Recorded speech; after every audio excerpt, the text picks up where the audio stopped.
अस्सलाम वालेकुम दोस्तों, ही मदई जो मेन चौक आहे, मोती मस्जिद वारो चौक जेको आहे उहो सॾिबो आहे। हिते रेड़ियूं सब्ज़ी वारा बि वेठा हूंदा आहिनि।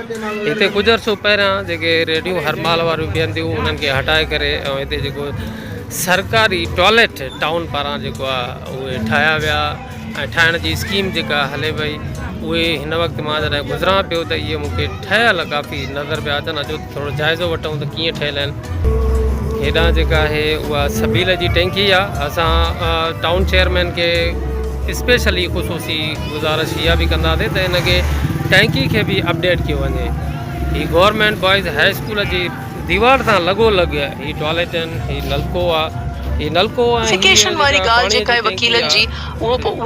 पाणीअ जी टैंकी आहे ऐं हीअ नलको आहे। हीअ हिकिड़ो रेड़ी वारो बि आहे। भाऊ हे कॾहिं कमु हलियो आहे?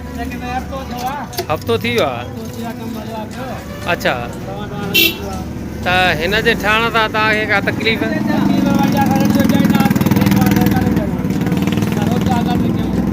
हाणे रेड़ियूं किथे था बीहारियो? अच्छा, ऐं हिन सां शहरनि खे सुख थींदो न? शहरनि खे त थींदो न। अचो त ॾिसूं त हिन जी छा माना हीअ स्कीम आहे। हीअ जेको आहे हिकिड़ी टॉयलेट हिते लॻंदी, हीअ सनी लिन घिटी आहे ऐं ॿी टॉयलेट माना जेका आहे हिते लॻंदी ऐं टी जेका आहे टॉयलेट हिते लॻंदी।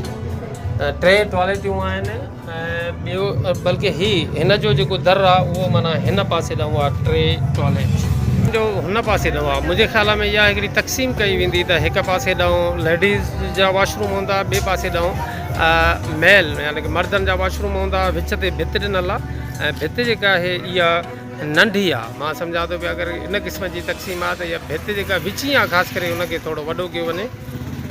ॿियो जेको पासो आहे हिन जो दरवाज़े जो उहो हिन पासे ॾांहुं आहे। हिन पासे ॾांहुं बि टे टॉयलेट आहिनि। हिकिड़ो हीअ टॉयलेट आहे, हिकिड़ो हीअ टॉयलेट आहे ऐं हे जेके आहिनि जेके अंदरि पाइप लॻल आहिनि इहे मूंखे सम्झ में नथो हले त इहे स्कूल जी भित त आहिनि छा मसइलो आहे।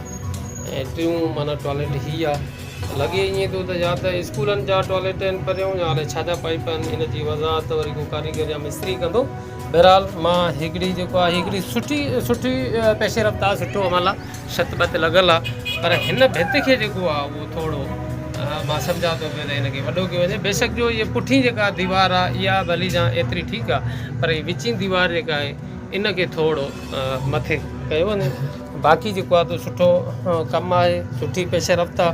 ऐं हिन जो ख़ासि करे सफ़ाई मूंखे त इहा सम्झ में नथी अचे त टाउन चेयरमैन साहिबु जेकॾहिं हिन जे सफ़ाई सुथराई जे हवाले सां जेकॾहिं एहतमाम कयो ऐं माण्हू जेको आहे उहो डेप्यूट कयो त पोइ ई साफ़ु सुथरा रहंदा न त वॾी हवस धप करे वेंदा।